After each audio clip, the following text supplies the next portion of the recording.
Olá, muito boa noite para todo mundo. Desviando o gado do emaranhado de cipós e plantas arranhadeiras e saindo da capoeira, a comitiva pioneira do Terra Viva DBO na TV se guiou para achar a estrada boiadeira pela caneleira velha que sobressaía por riba da mataria. E estando agora arranchada nas beiradas da freguesia, convida a companheirada para se achegar e participar da nossa função novidadeira, que começa com a apresentação da prosa brideira do dia. Depois de passar a maior parte da metade abrideira deste 2024 embicado na subida da ribanceira, o mercado internacional do leite e dos seus principais derivados deu os primeiros sinais de enfraquecimento no final do mês passado e agora despinguelou de vez na descida da ladeira. Esta é a conclusão a ser tirada do resultado do último leilão da plataforma GDT, a Global Dairy Trade, que funciona como uma grande bolsa de negociação e serve de balizamento para o setor leiteiro no mundo inteiro. Neste evento realizado na terça-feira passada, dia 2 de julho, o preço médio dos produtos apresentados para venda desandou para 3.782 dólares por tonelada, o que representou um despencamento de 6,9% em relação ao pregão anterior, que tinha sido acontecido 2 semanas antes. Mas muito mais impressionante do que a derriçada geral na cotação foi o fortíssimo aumento do volume, aliás, o fortíssimo aumento do volume ofertado agora, que foi de 24.138 toneladas, com uma alta de nada menos que 43,8%, fazendo aí a mesma comparação. Além do crescimento da produção em alguns dos maiores fornecedores da praça, muitos fabricantes importantes também resolveram abrir as câmaras frias e se livrar dos estoques de mercadoria que estavam esperando aí uma melhora do preço. E para completar esta conjuminação derrubadeira, os principais compradores mundiais, com a China comandando a banda, estão bem abastecidos ou então com o consumidor inapetente. E a previsão para as importações em geral é de redução daqui para frente. Destrinchando o relatório, desta vez todos os produtos comercializados tiveram queda nos preços, sendo que a maior foi para a manteiga, que levou um tombo de 10,2% e voltou para 6.546 dólares por tonelada. O leite em pó desnatado caiu 6,1%, saindo por 2.586 dólares, enquanto o integral, que é o produto negociado em maior quantidade na GDT, ficou 4,3% mais barato, descendo para 3.218 dólares.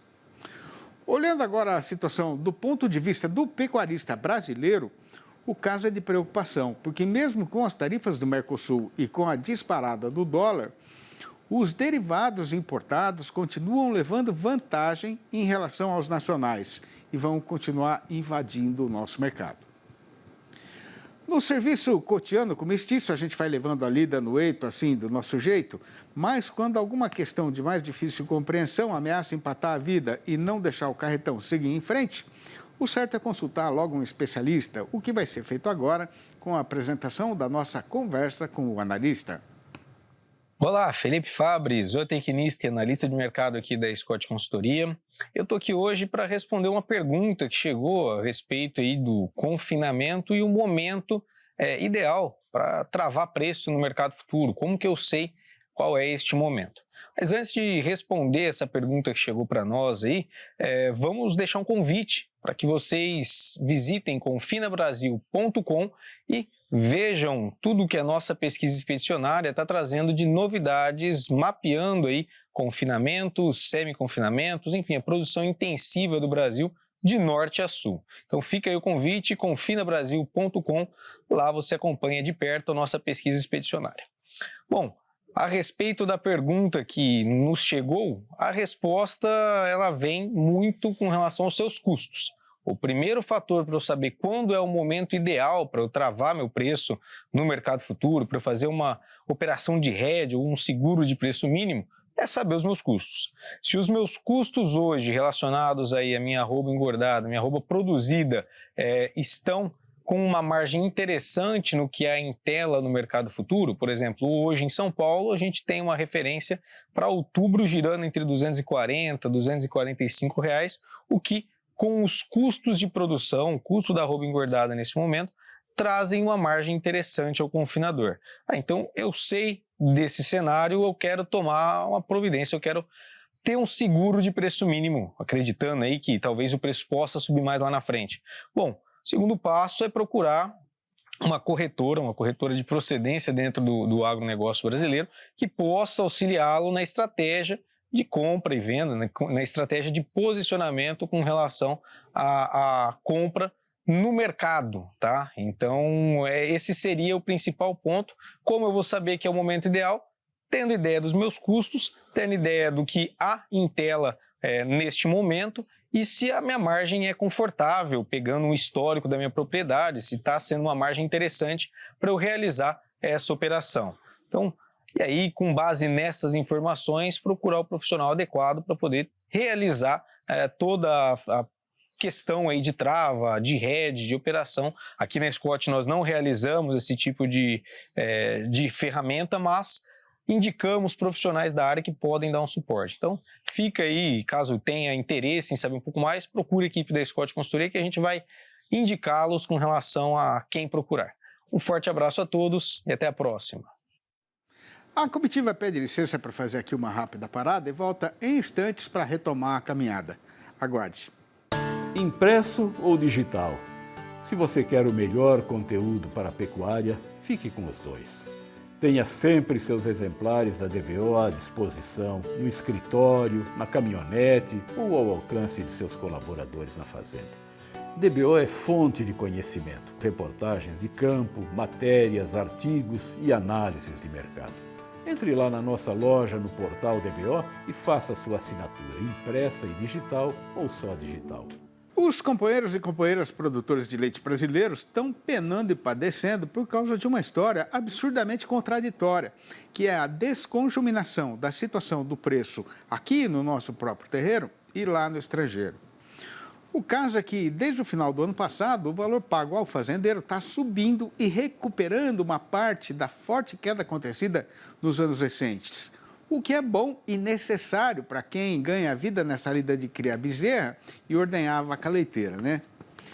O problema é que a cotação lá fora agora está largada na descida da ribanceira, de uma tal maneira que a importação de leite e derivados, que estava começando a diminuir, agora já voltou a aumentar. E o pior é que, quanto mais sobe o nosso leite aqui no mercado caseiro, mais ainda que as indústrias laticinistas e os distribuidores atacadistas brasileiros vão querer trazer produtos lá do estrangeiro. Pois então, para saber o que é que se pode fazer para sair desta sinuca de bico, a gente pediu novamente a ajuda do engenheiro agrônomo Walter Galan, diretor técnico da Milk Point Inventory, que é morador da cidade de Piracicaba, aqui no interior paulista, e vai participar da nossa entrevista do dia, falando ao vivo pelo computador, diretamente lá da casa dele.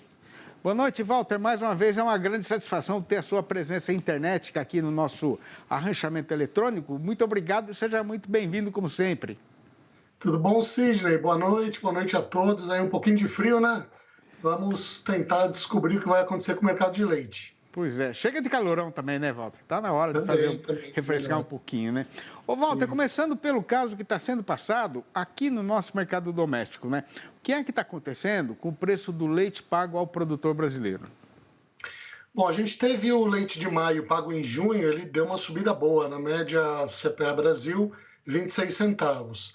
O junho, que está sendo pago agora em julho, a gente não tem ainda a referência oficial, mas ele deve ter um aumento bem menor, a gente acredita aí de 5, 6 centavos, ou em alguns casos estabilidade. Então, o mercado está arrefecendo um pouco depois dessa subida forte em junho.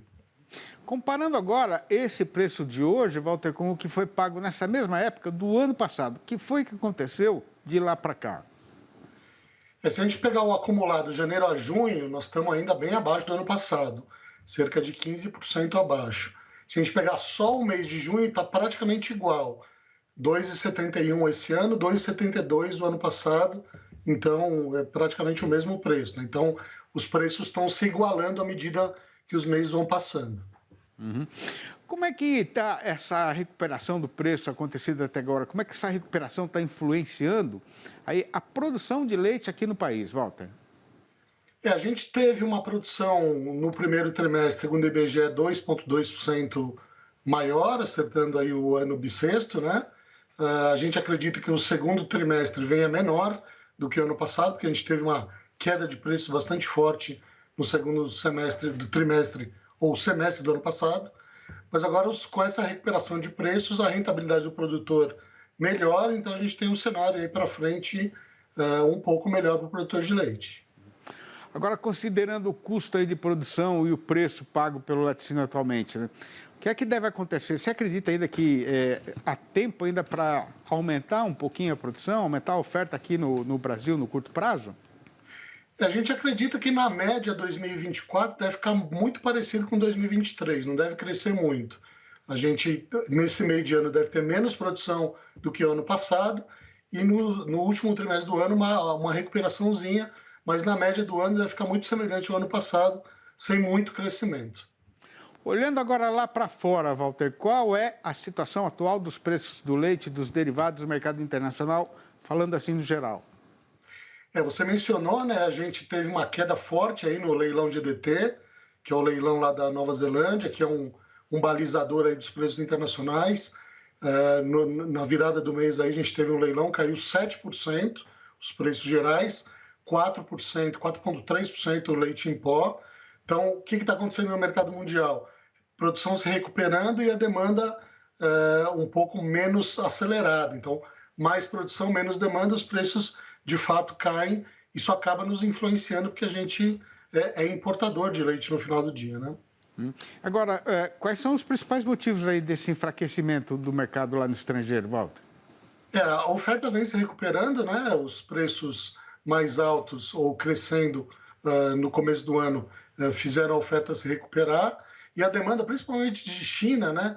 China está crescendo a sua produção interna, tem estoques, o seu consumo interno já não está crescendo como crescia antes e China é o grande importador de lácteos do mundo. Então a gente tem uma demanda mais fraca, uma produção começando a reagir ou se recuperando, então traz um desequilíbrio aí e os preços acabam caindo, né? E o que é que deve acontecer aí com a oferta e com o preço do leite no mercado internacional daqui para frente? A gente tende a acreditar em estabilidade, não devemos também ter uma queda muito grande, mas também não devemos ter uma subida. Então, os preços vão ficar aí entre 3.000 e 3.200 dólares por tonelada o leite em pó. É isso que deve rodar daqui até o final do ano. Ô, Walter, agora, como é que está hoje, né, a situação da produção e dos preços do leite e dos derivados no Uruguai e na Argentina? Bom, os dois, é importante que a gente relembre isso, reforce, eles estão começando a crescer a sua produção sazonalmente. O segundo semestre, tanto de Argentina quanto de Uruguai, é a safra dos dois países, então eles normalmente têm mais leite nesse período. No entanto, a Argentina vem com uma queda de produção grande aí, da ordem de 15%. Os argentinos acreditam que essa queda, que eles vão recuperar um pouco dessa queda no segundo semestre, mas o total ano de Argentina deve fechar entre 5% a 8% a menos leite do que no ano passado. Uruguai, nesse momento, 12% abaixo do que no ano passado, em maio, que é a última informação disponível, em função do excesso de chuvas também lá, mas deve recuperar também, fechar o ano aí quase no 0-0.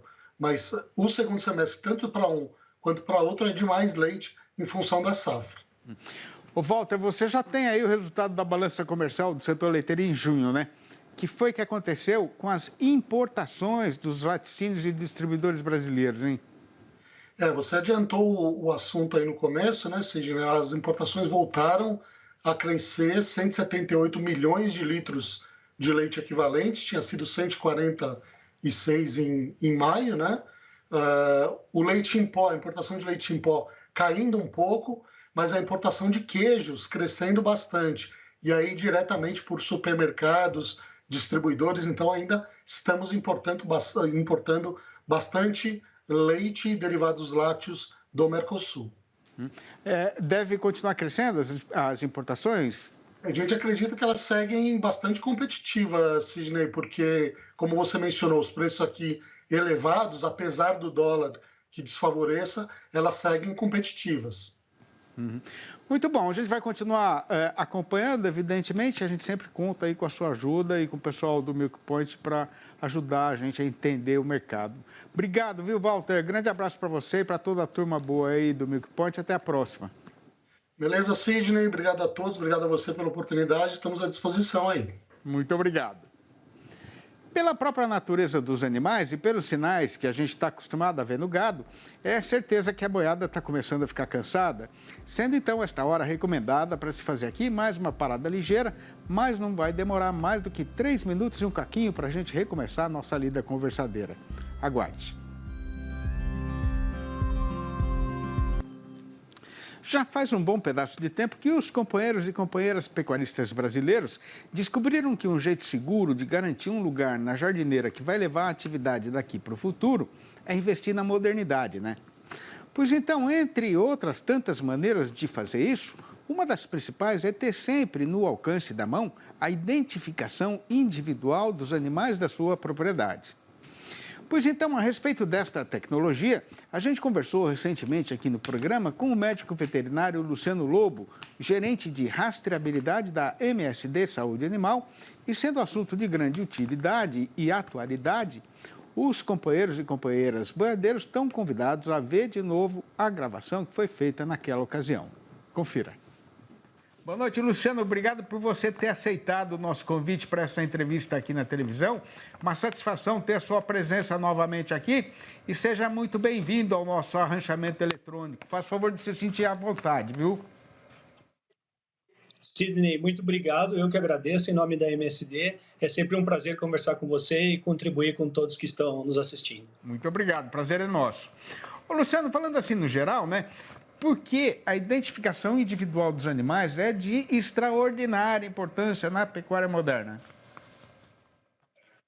Bom, Sidney, nós somos uma empresa de saúde animal que recentemente, desde 2019, adquirimos também empresas que chamamos de tecnologia, né, que ajudam a rastrear e monitorar os animais. E a identificação é uma peça muito importante na gestão da performance, da produtividade, da rastreabilidade. A gente tem uma frase que a gente fala que tudo começa pela identificação. Então, se eu consigo atribuir um número ao animal, como se fosse um CPF, eu tenho a possibilidade de conhecer todo o registro da vida dele, né? Todo o registro zootécnico e medir, né? E uma vez que eu consigo medir, eu posso tomar boas decisões e controlar esse rebanho de uma forma produtiva e eficiente. Não dá para melhorar o que você não conhece, né? Sem dúvida, a gente precisa conhecer, né, individualmente o que está acontecendo, tomar decisões baseadas em dados, em números. Agora, Luciano, faz tempo que o Brasil é o maior exportador mundial de carne bovina, né?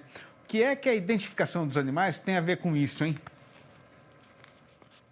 Sim, eu diria que já há alguns anos, como você mesmo disse, o Brasil alcançou a posição de liderança, né, no mercado externo. E isso é muito fruto da melhoria da produtividade, da performance, da gestão nas fazendas, né? E voltamos ao que a gente acabou de falar, para você tomar boas decisões é preciso medir, e para medir a gente conferir uma identificação individual ao animal. Um exemplo que a gente pode ter, os animais que são exportados para a Europa, né, eles atendem um programa de rastreabilidade, um protocolo chamado SISBOV, onde 100% dos animais que vão para a Europa são identificados. Existem uma série de requerimentos, né, de compliance para esse tipo de animal que vai para fora. Então, te daria aqui um exemplo de parte dos animais que são exportados, que são 100% identificados e que se acompanha todo o registro produtivo e sanitário deles. De que forma a identificação individual pode contribuir para aumentar o bem-estar animal na propriedade, Luciano? Isso é uma questão importante, né? O bem-estar animal está relacionado com a maneira que as pessoas interagem com os animais, né? E que também a gente confira nesse manejo a possibilidade de um animal ser manejado com calma, com tranquilidade, né? Com respeito e que possa expressar sua melhor capacidade produtiva.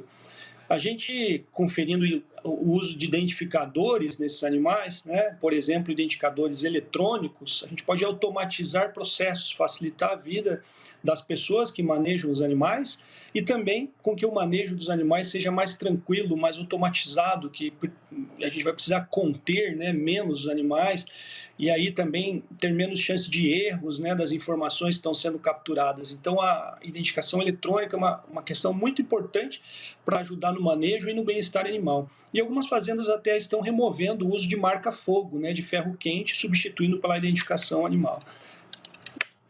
Muito bom. Ô, Luciano, muito obrigado pela sua participação aqui no programa, viu? As informações muito interessantes, né? E fica aí, então, a sugestão para o pecuarista que ainda não está fazendo a identificação animal, para pensar seriamente nisso, que valoriza o seu trabalho, orienta o seu serviço no sentido de melhorar a sua produtividade. Obrigado, viu, Luciano? Um grande abraço para você, um abração para toda a turma aí do Goiás e até a próxima.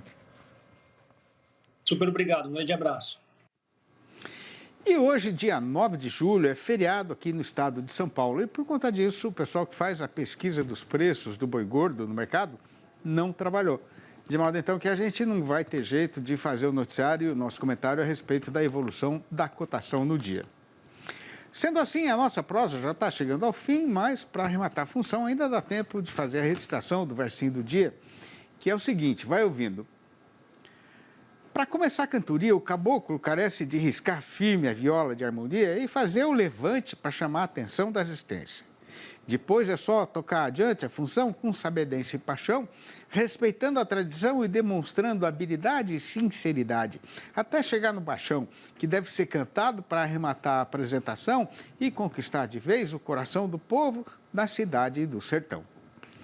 Esta é mais uma das prosinhas rimadas escritas pela minha própria mão para serem recitadas aqui no fechamento da nossa função de todo dia, tendo como inspiração a pureza verdadeira e a nobreza da legítima cultura sertaneja brasileira, sem influências nem interferências de contaminações estrangeiras que servem só para apagar a nossa história e embasar as nossas glórias. Pois então, por achar humildemente que estas minhas poesias ligeiras podem ser de alguma serventia para alimentar a paixão pelo sertão no coração dos companheiros e companheiras boiadeiros ou não, todas elas foram ajuntadas e publicadas nos 4 livros da minha série Versinhos de Caipira, que continuam correndo chão neste nosso mundão sem fundo em rodas de prosa e viola do Brasil inteiro. Se por acaso alguém que tenha gostado quiser saber como fazer para comprar qualquer um dos exemplares ou logo a coleção inteira, pode me telefonar diretamente no meu número particular, que é o 11 98 224 1807. Repetindo, 11 98 224 1807. Ou mandar um e-mail para sidneymastico@uol.com.br ou ainda achar meu nome lá no Facebook. E aqui nesta encruzilhada, a comitiva se aparta dos companheiros e sai da estrada para pegar o trieiro de volta para a ramada. E na despedida a gente já deixa prometida a volta do Terra Viva DBO na TV para amanhã às 6 horas e às 8h30 da manhã e também às 7h25 da noite. Um abraço para todo mundo e até lá então.